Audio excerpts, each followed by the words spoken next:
Welcome to the Menopause Method. I'm Dr. David Rosensweet. And I'm Joshua Rosensweet. And today we're going to talk about, is it possible that one of the reasons that you're gaining weight might be connected to the onset of menopause? And indeed, it might. Yes, the answer is yes. Now, there's a lot of causes for weight gain in midlife, because that's when menopause is taking place. Yeah. I'm not going to go down those other pathways, but it's always worth reviewing the hormones when a woman is gaining weight. And what I find in actual practice is many women endure the hot flashes. They don't like them, but it's not that big of a deal. And some of the other things that they experience, but that weight gain is very often what brings a woman to seek help for menopause. And that's presupposing that the woman has made a connection between the weight gain and menopause. This was a new concept to me years ago. Yep. Yet, any woman of menopause age who's connecting with an expert on hormones and menopause, that should come to the mind of the treating physician or nurse practitioner, that the weight issue can have at least a lot to do with hormonal imbalance or somewhat to do with hormonal imbalance, really in any weight issue or any issue you want to deal with the various moving parts.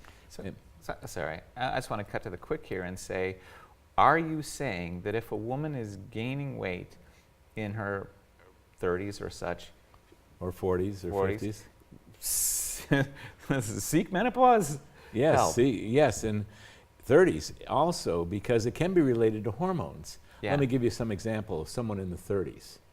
A woman's been all through her 20s having regular periods and no symptoms whatsoever, and then she gets into her early or mid-30s, and every so often she has an irregular period, or every so often her mood takes a dip that's a little bit of a surprise to her, or every so often she has breast tenderness or some cramping that she didn't used to have. And that's a signal that progesterone could be declining. Yeah. Oh, well, here's an interesting thing. Every physician knows that dealing with overweight is sometimes low thyroid function can be part of gaining weight. Yeah. It's classic. And let's flip to a common technique that's used to tell whether a woman is ovulating or not is she takes her temperature every single day and she records it on a graph. Right, commonly done if a couple is trying to have a baby. That's one of the more common things, Yeah. reasons to do that. Is a woman ovulating or not? Well, if in the mid-cycle or anywhere along in the cycle she gets an increase in body temperature, she's ovulated. What in the heck is the connection there? Yeah. Why did she get that increase in body temperature? I just thought because she ovulated for many years, and then I learned why. Yeah. Because mid-cycle, if she ovulates, and only if she ovulates, she gets a robust amount of progesterone coming on the scene from the ovary. Yeah. In fact, 100 times more progesterone than there is estrogen throughout a cycle. Yeah. This is a big deal. And thyroid hormone works all the time, but it works best in a woman when there's sufficient progesterone.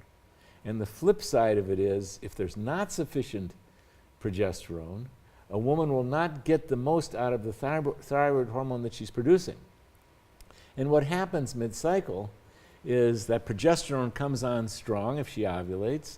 Thyroid starts working even better than it has. Thyroid's in charge of metabolism. And what happens from metabolism is you produce energy and heat. So if thyroid's working better mid-cycle because it got facilitated by the burst of progesterone, the heat goes up in the body and she gets a temperature rise.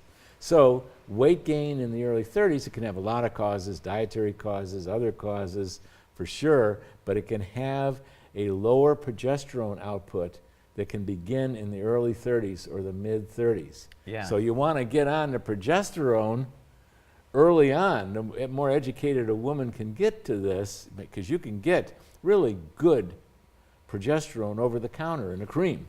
Yeah.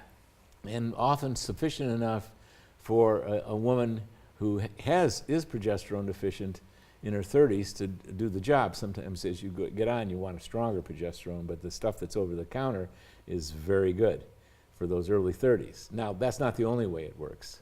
Yeah. And this one's a little more challenging to grok. I can tell you, you get low estrogen and low testosterone, and you can gain weight. Let me just connect those dots right away. I can tell you why that happens. Yeah. But the moral of the story is, if a woman's estrogen starts to decline or her testosterone starts to decline and she's gaining weight, you certainly want to look at replenishing these hormones to reasonable levels to address a lot of the weight gain issue or part of the weight gain issue, even if it's a small part. Because estrogen decline and testosterone decline is very common, even as early as the mid or late 30s or early 40s. In fact, often after pregnancy. And you see women emerge from a pregnancy and delivery and they've got more fat on their thighs and their butt and even on their belly, and you go, what happened to me? And it's a hormonal issue very often, is it not the only part of it again. Yeah. So you want to be cognizant of possible hormonal decline of estrogen and testosterone. And here's how it works for those of you who want to understand this. I'm fascinated by this stuff, but I know that not everybody is. But I know a lot of women that I've worked with in menopause, they're basically scientists. They want to know why. Right. And here's what happens. When someone's stressed, and as we mentioned so many times, you trigger a biology. There's biology to that stress response.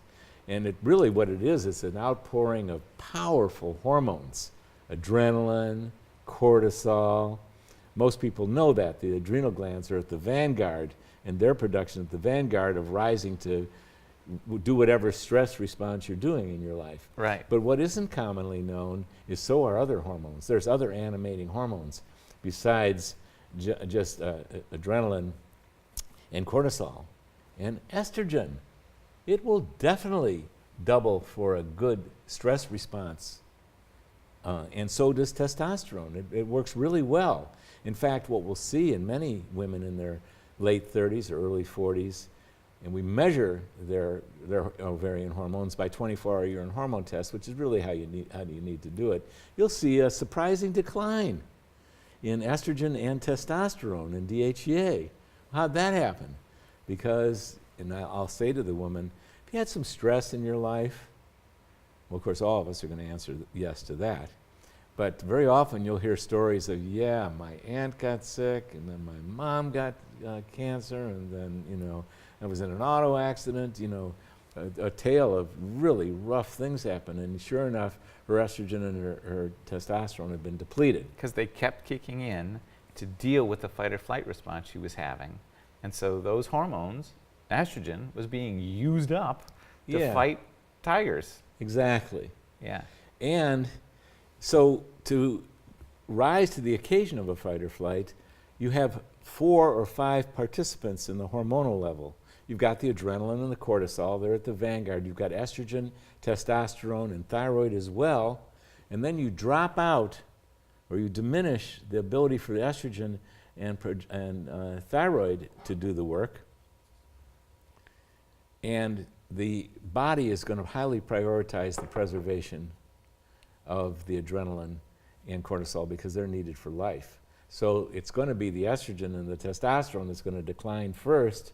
Well, what can a body do when stresses come on and they can't recruit all 5 of the hormones? They can only recruit the ones that are given the highest priority for preservation, cortisol and adrenaline. Well, that raises blood glucose. That's part of their major function. And if you raise blood glucose higher than it needs to be, you're going to raise insulin. You got a recipe for weight gain. And I developed a story in more detail in our book, Happy Healthy Hormones. But you asked the question, can hormones relate to weight gain? And the answer is yes. So if you're gaining weight, don't leave hormones out of the evaluation process. You're probably going to need an expert. You're going to probably need a physician and nurse practitioner who is specialized in menopause to actually get that one right. Yeah. Great. Yeah. Well, we've had a bunch of questions, as we usually do, and I'd like to get to some of those questions. Sure. The first one is from Pam. She's in Ivins, Utah, and she said, I can't seem to get the right dosage. The hormones seem to stay in the tissue and build up. They are also breaking down through the wrong pathways. Yeah. Well, I need to know more about Pam, is it? Yeah, Pam. Yes. Yeah. So I'm going to have to speak in generalities, but in ordinary practice, Pam introduces herself with those issues. I ask her a bunch of questions. And one of the things I want to know is how old is she and what hormones is she taking and what are the dosages she's taking. And if they're building up in her body and in her tissues, one possibility is she's on a little bit too much. And this is a common error that is made in prescribing. It's why I've said over and over again, you want to be dealing with someone who really knows their stuff when you're working with powerful things like ovarian hormones. So that's one possibility. Yeah. Another possibility is they're breaking down through the wrong pathways. Let me actually address that first. Well, in order to know how things are breaking down, you have to be doing the 24-hour urine. There's other tests that purport that they're measuring how things break down, but I'd want to know what the gold standard shows. If they're not if it's true that Pam has had a 24-hour urine hormone test, and Pam, email it to us. I can help you with that, and you can call in a question next week, or you can email this week. Sometimes these questions get answered as a work in progress. Yeah. So I'd want you to tell me your age, your height, your weight, and when your last period was, because you're being treated, so I'm assuming that you're in menopause, and any symptoms that you're having or not having. But at any rate, show me those test results, because when you make a statement like they're breaking down through the wrong pathways, this can be significant or not significant. And sometimes what they're pointing out, and if they're actually building up in the tissues, that it may not be overdose. It may be something like they're taking reasonable dosages, but their liver is not processing the hormones. Now, this is not a common phenomena, and this is why I left this off till the end of this answer, because yes, people do have challenges with breaking down toxic chemicals, chemicals that are in the air in malls, chemicals that are floating around in our home from these powerful cleaning and laundry and perfumes, materials that we're using. The liver can get so compromised that it no longer processes, because that's the job of the liver. It's to take these foreign chemicals that we get exposed to all over the place and metabolically work with them and spit them out in the right way. And if estrogens are building up and metabolites are not, how they're being processed is not proper, sometimes there can be an issue with the liver. And sometimes you won't detect it as liver disease. Like, it's real easy for a physician or nurse practitioner to detect liver disease because they do a simple blood test and they can pick up a hepatitis, but that's not the kind I'm talking about. Neither one of these are 101 questions that she's asked here. That's right. How does she know about breaking down through the wrong pathways and building up in her tissues and such? I mean, I'd like to know how she knows that. I don't want actually getting the dosage right. Yeah. I mean, we spend hours in our menopause training program for professionals to talk about how do you arrive at the right doses, how do you recognize the right doses, and the ultimate arbiter of right doses in the 24-hour urine hormone test by one of two labs. There's other labs doing it. Yeah. And so I'd like to know how you got that. But to get the right dosage and evaluate the right dosage, you've got to know what those goalposts are so that you know what too little is and you know what too much is. But I'm going to try and work with what you said, and they're staying in the tissues and building up. When hormones like estrogen or testosterone are on overdose and they're staying in the body and they're building up in the tissues, very often women are going to feel that. So I'd like to know what you're feeling. Like, very often, if estrogen, which stimulates breast glandular tissue, is doing what it does when it's in overdose and the liver isn't processing it, it builds up in the fat tissue in the body because These hormones are fat soluble only. They're not going to build up in the blood. They're going to build up in the fat tissue.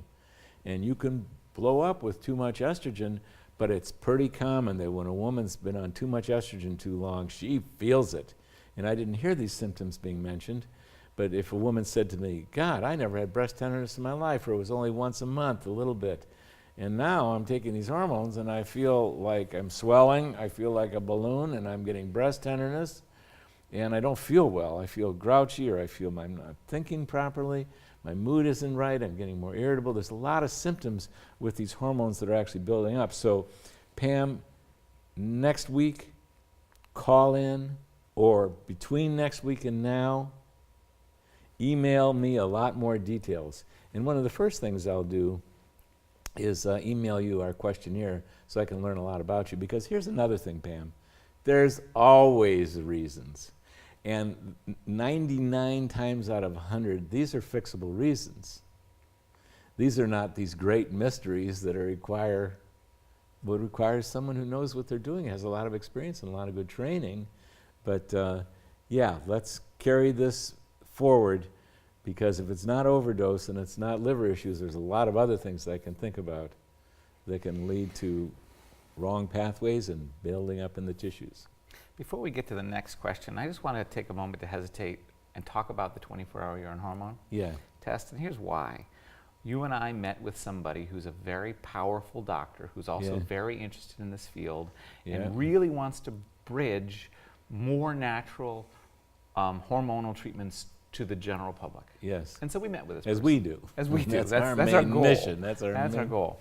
And we were having this wonderful, interesting meeting where we were sharing dynamic answers about how this, our conclusions about what really matters and how we can get this across. And you brought up the 24-hour urine hormone test. And this doctor is a smart dude. Didn't in any way question the validity of the test. He questioned America's ability to do a test like that, because there's cringe words in there. Collect your urine for 24 hours. That does not sound like a pleasant thing to do, and lo and behold, it's not horrible. I've been around women who have done this, but it's not a fun topic. Well, here's what I have to say about that.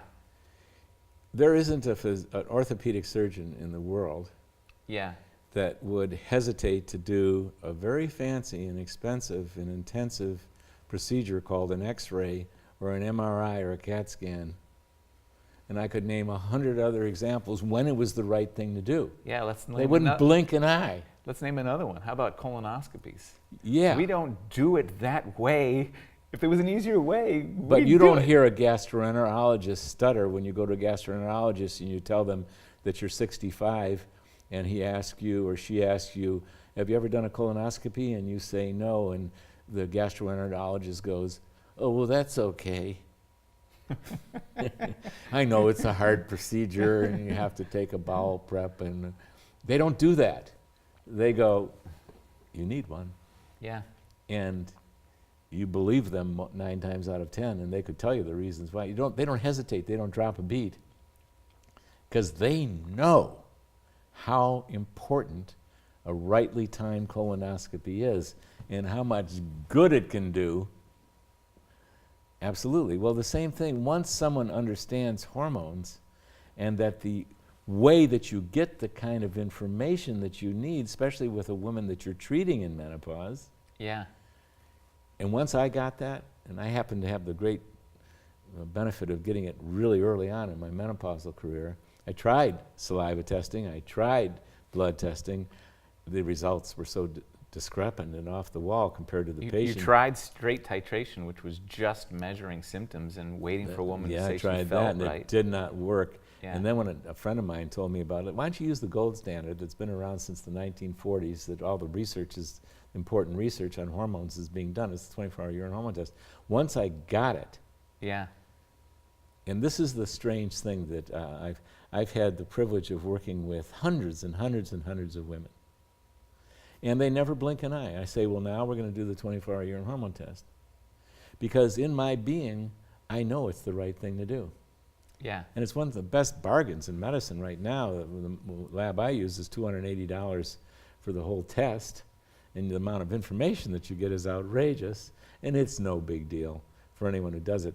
But when the physician or nurse practitioner knows that it's an essential part, like I've never met a responsible physician who would say, nah, you don't have to do mammograms.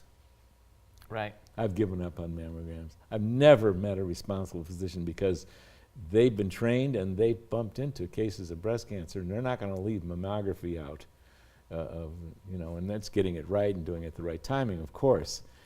Well, when you're working with hormones, no one who really knows the field is going to leave out a 24-hour urine hormone test. And the great news about the 24-hour urine hormone test, it's so much easier than driving down and getting an MRI or doing mammography or getting a colonoscopy. My God, you do it at home and you ship it from home. It's no big deal.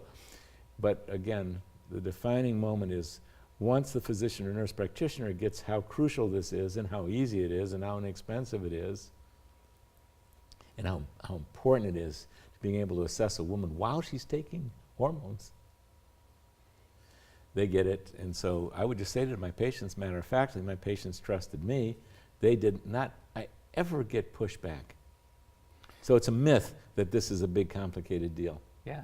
And there may come a day where an easier one comes along. Yeah. And you'll know because you'll hold the results That's of right. the gold standard up against the newbie, That's right. and they'll be parallel. And that's what's not happening right now. If you hold the results of these other methods up against it, you get varied results, and you can't have variation. And of course, there has been a newbie that's come along. It's gotten very popular, we think, for reasons.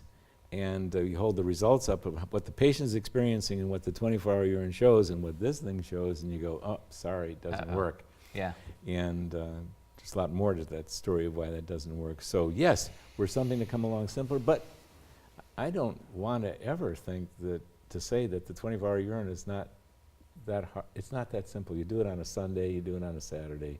I only wanted to address it because that person put out something which I heard. He said, women won't do this. And you can't build a method around this. And that bespoke of what we also knew about that physician who was a highly specialized surgeon who did some of the best work on the planet Earth for a certain part of the body.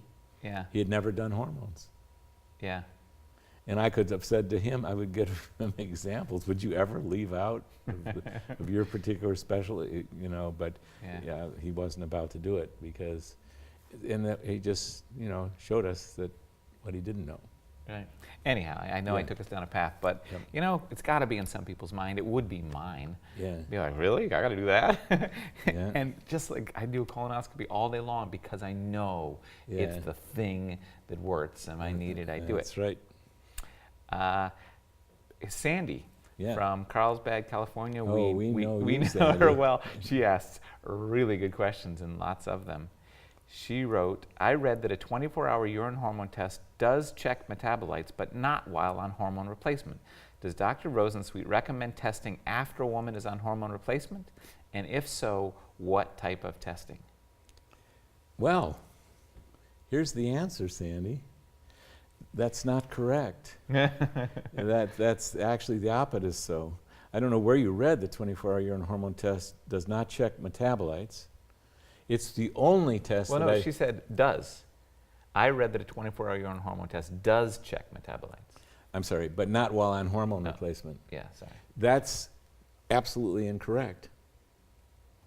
Here's what's true about 24-hour urine hormone tests. Yeah. It is the only test that I know to date that actually can measure metabolites or hormone levels, for that matter, during treatment.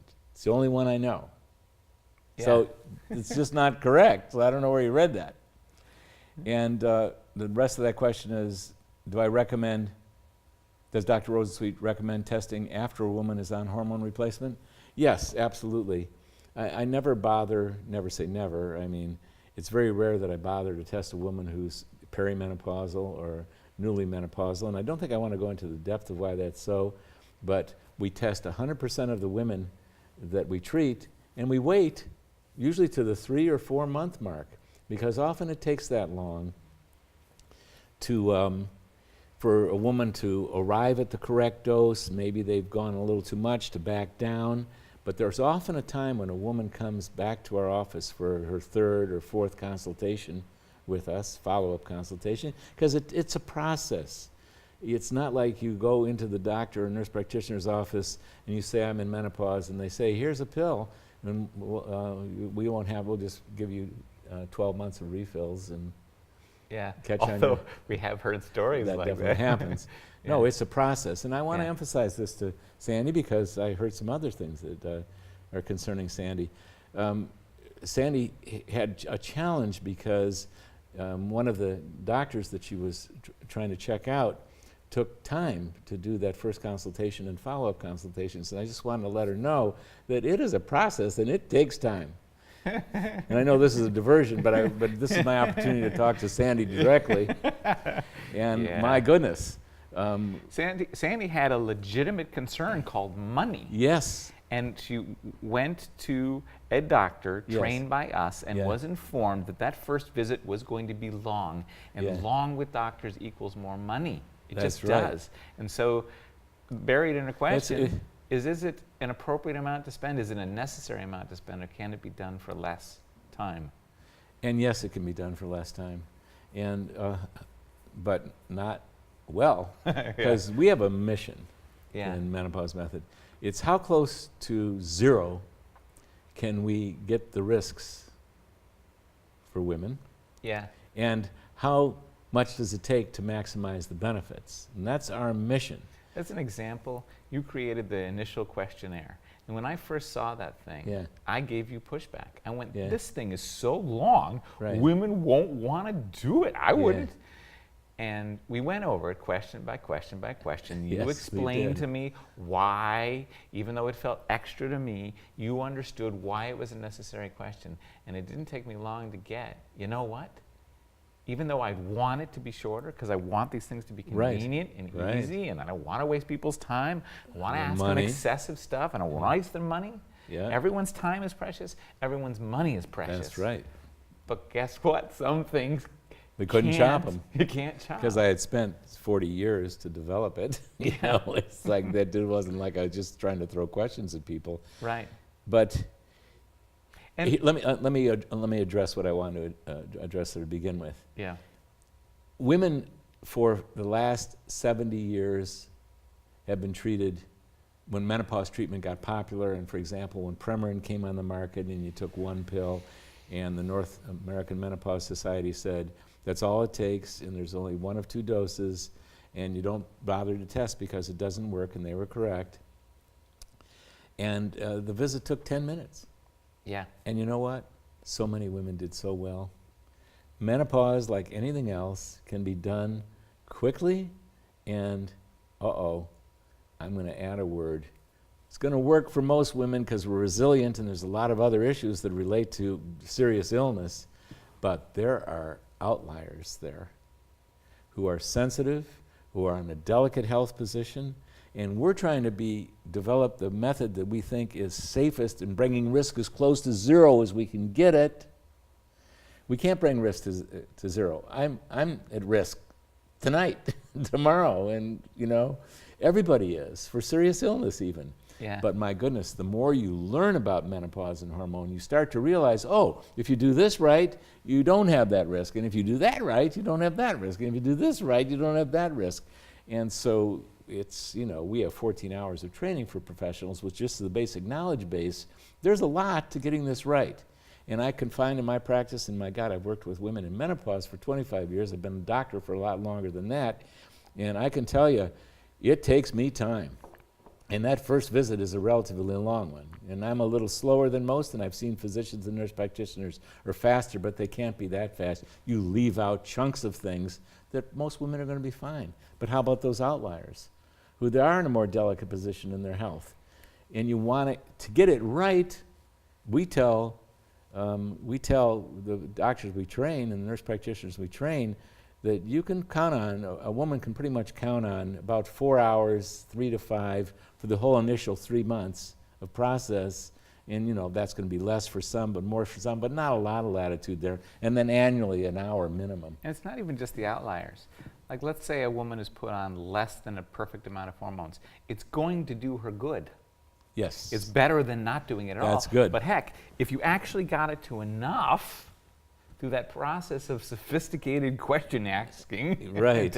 and testing, more good to the bones, more good to the muscles. Yeah, because you can fall more good to shy. the You're brain. exactly right. Yeah. Of course, you know this because you've been immersed in, but Yeah. you fall shy of adequate level of estrogen, and a woman can feel better, but it can be not enough to protect the bones, not enough to protect the brains, not enough to protect the vagina, which leads to bladder issues galore, and eventually to adult diapers. And if you don't get the testosterone and the DHE right, you get into canes, walkers, and wheelchairs. Yeah. So if you want to get this thing excellent, it's like anything else out there. Yeah. You want to come to get an appendectomy from me, or have me set a bone? No. I could do it. You're licensed to do it. I'm licensed to do it. I saw it. I observed one. I even participated in. But I'm the last one you want to do that. You want a level of excellence there. Yeah. And it turns out that getting hormones right, there's a level of knowledge and experience and excellence. My goodness, in our certification program, doctors and nurse practitioners in our certification program, they have to review every single case with me. And how long do they have to do that? Until they really feel proficient, and then they only review the tough cases. Well, how long does that take? Besides going through our whole knowledge base and using all our tools? A couple years. Yeah. And that's how long it took me to get really good at it. So, Sandy, that's just realize it takes some time. And sorry to take the sidetrack, because does doctor recommend testing after a woman is on hormone replacement? Yes, that's when I recommend it. Yeah. 99 out of 100 times, we only have to test a woman once in that first year. Sometimes we've got to test her twice if it's really challenging to get the doses right. But 99 times out of 100, we test them once they come to us and say, hey, I think I've got it right. And then we test them, and they may not have it right, but it's just a tweak. We don't have to test them again until the annual exam, 1 year later. And to repeat the first part of her question, yes, you will be able to check metabolites even though she's already on hormone. Well, that's the only way Yeah. you can check metabolites and get any kind of value. Like, if a woman is not taking her hormones, we can't by any method know how well she's metabolizing things. They're going to be really low, and when metabolites and hormones get really low, you don't get good results. Yeah. You want to test a woman while she's on the hormones, Yeah. and then you're going to get her hormone levels and her metabolite levels of estrogens, androgens, corticosteroids, and progesterone. And that's how we measure. You need all of them. You need the hormone levels and the metabolites. And her final question was, if so, what kind of testing? 24-hour urine hormone testing. Unfortunately, someone will have to challenge me. I'm sure open to it, but there is no other way. That's rather dramatic. This has become the theme of this day, hasn't it? Yes, sorry. No, not at all. I love it. I mean, just by coincidence, I brought it back up, and lo and behold, the next question was from Yeah. Sandy, and it brought it back up. But time for one more, I think. Absolutely. Okay, we've got Mary. She's from Swaharita, Arizona, Yeah. and she said, "How much is?" We didn't plan this. How much is the 24-hour urine test cost? Range of the hormones. Does insurance cover any new element? And menopause method for elders? Question mark. The 24-hour urine hormone test, there's two labs that I really think are great at this. Yeah. And one of them charges $280, Yeah. and 99 out of 100 24-hour urines I do with this particular labs, it's $280. Yeah. And then there's another lab that ranges. They can be a little less expensive, and they can be a little more expensive depending how many different analytes you want. Yeah. But they're both in the same ballpark. Yeah. And they bill insurance. Now, the patient has to pay up front because there's only some insurance companies and some policies that actually honor this, but the track record's pretty good. Yeah. It So- comes down to your insurance carrier and your particular policy. The answer Exactly. can be yes. It can be yes, and it often is yes. Yeah. And it often is no. Right. Because the insurance world is going to pay for every fasting insulin and every MRI that's ever ordered, whether it was an appropriate order or not. I'm not Yeah. trying to imply something there, but occasionally there's over-testing. Yeah. That could be $1,500 at $2,000, Yeah. but they haven't quite caught up to the world of hormones yet, so whether the insurance is going to honor that or not. And then menopause method for elders, absolutely. Yeah. It's we've developed a formula for elders. Where did I start? With my mother-in-law, bless her heart, and my mother. And we actually have videos somewhere, and we've got to bring them to the foreground in our training program Yeah. of how much good was done for my mother-in-law and my mother. Very dramatic.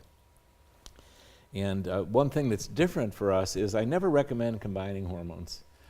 Technically, there's not a real way to do it and get the level of care that we honor Yeah. for younger women.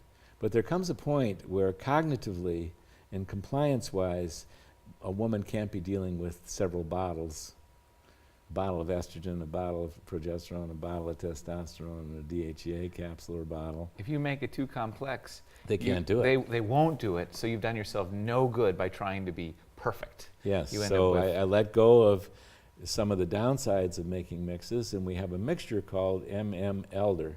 Yeah. And it comes in our organic oils.